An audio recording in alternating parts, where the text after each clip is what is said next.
What's up, guys? EDA Talk Sports here, back with another video. And guys, it's finally happened. Raheem Sterling to Arsenal. It's been confirmed by the main man, Fabrizio Romano himself. David Ornstein has reported on it as well as a lot of number of outlets who have come out with this news, and it's one that we spoke about yesterday. Arsenal have conducted their transfer business, the Calafiori signing, Moreno, Neto, which we covered yesterday, and now Raheem Sterling on a loan deal. It's mentioned by Fabrizio that he's a new Arsenal player. All documents are signed. It's going to be a loan deal and with no option to buy. And firstly, let's talk about Raheem Sterling as the player and how he's viewed today. I think one of the things which has been said about Raheem is that he's on the downturn, which is, to be expected. He's 29 years of age. He's played a lot of his career since the age of 17, first team football. So for people to think that and for that to potentially be true, it could be. What you're looking at is a very, very talented football player and someone who has amazing numbers in the Premier League, over 370 appearances in the Premier League, and he averages a goal contribution every other game. That's amazing for a winger, and that shouldn't be looked down upon. I understand in the recent seasons he hasn't been potentially at the best that he has to offer. However, I think the start of last season he showed glimpses of who he was, and he was really, really dangerous. And I think that's something that he needs to continue on. The chaos and the kind of disjointed nature of Chelsea probably made it hard to continue that form. But I believe from what I saw early on in the season, he can definitely have an impact. What I saw in preseason, this season, I know like he was very, very dangerous. And again, this preseason, won't get too excited about what we saw, but I think he can definitely do a job for Arsenal. And it's actually been a player that I've wanted at Arsenal for quite a while, believe it or not, because not only can he play both wings, left wing, right wing, I know his relationship with Mikel Arteta. Mikel spoke about it a couple of weeks ago, talking about how close they were and how much of a brilliant person he was and how well they got on. And then for me, it was indicative because I knew Mikel wanted him. If the opportunity arose, and it did at Chelsea, it was clear that he was not favoured by the manager. It was said multiple times that Raheem is a great player. He's got the class. He has it all, but he's not my type of winger. And so the need to move on was there for Raheem. Arsenal were a willing suitor, given that they were losing a couple of players, Eddie Nketiah, who's moved on to Crystal Palace, Reece Nelson, who's gone on loan to Fulham. The space was there. The need of quality depth was there.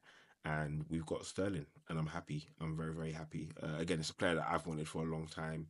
It's a player I believe in, and whether that will be proven right or wrong, only time can tell. But I think only the relationship with Mikel, but people don't understand the relationship with Saka and Sterling. If Saka wasn't asked or just wasn't discussed with him, I'd be very, very surprised. I would even go as far as to say that Saka would have been the one as soon as they got wind of him potentially being available. That's saying let's get him in, because listening to some of the interviews that Saka did when he at first joined the England team, he spoke about Raheem Sterling as being one of the players that who helped him bed in.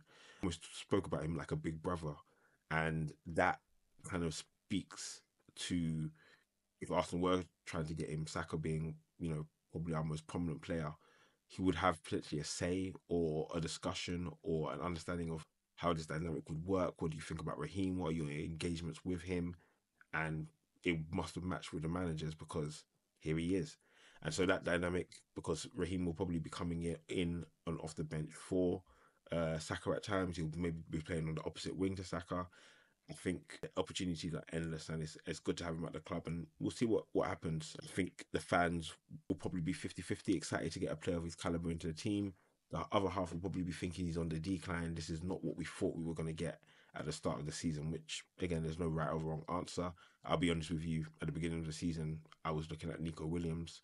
I was looking at Rafael Leao. You guys would have seen the short I did on Arsenal's top five transfer targets. I don't think we've got one of them. Sterling is a good player, and I think he's going to do a lot. We're going to look through a couple of the quick media posts for Raheem joining. BR Football put out a wonderful description. He moves to another Big Six club. I mean, look at his career. He's played for the top of the top. A young Sterling at Liverpool. If you remember him, Sturridge, Suarez, they were a formidable pair. He moves on. He got sick of losing essentially, moved on to Man City, created a dynasty, was part of the Centurions. His play improved, his positional play, being able to be in the right space at the right time. He became a prolific goal scorer under Pep Guardiola. And when that journey ended and Pep was looking for a change within his team, he went to Chelsea, and we know how that run went. Not ideal. I think he can still kind of hold his head up high and know that he gave a lot of effort, whether it came off or not. I don't think I ever saw Raheem Sterling just down tools.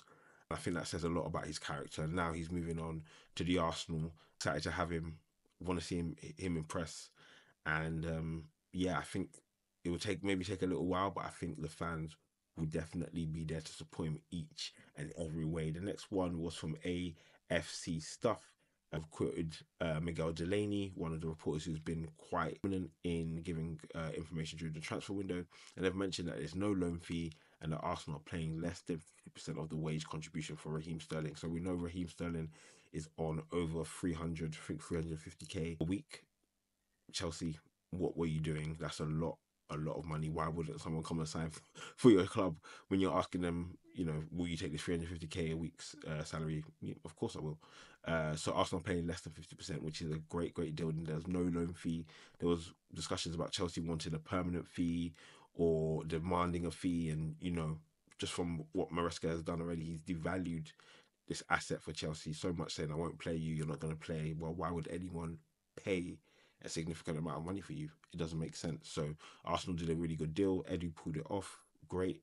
And again, we're in a better position. But I also go back to the fact of what I said in the last video. We were looking for two attackers, in my opinion, a backup striker or rotational striker to compete with Kai Havertz, and then a winger who can back up for Bukayo Saka and potentially, support on the left as well. That should really be Gabriel Jesus, who's filling them in both of those roles, but he's unreliable. And so Arsenal needs to make sure they have fully fledged depth there. Looking at the last couple of bits, obviously deadline day has been erratic. As you can see, Sterling arrives at the training ground to seal his loan, and that's what Sky has covered. That the loan deal is essentially agreed. Raheem's going through his medicals to make sure everything's okay, and he will be an official Arsenal player for the rest of the season. Guys, it's been EDA.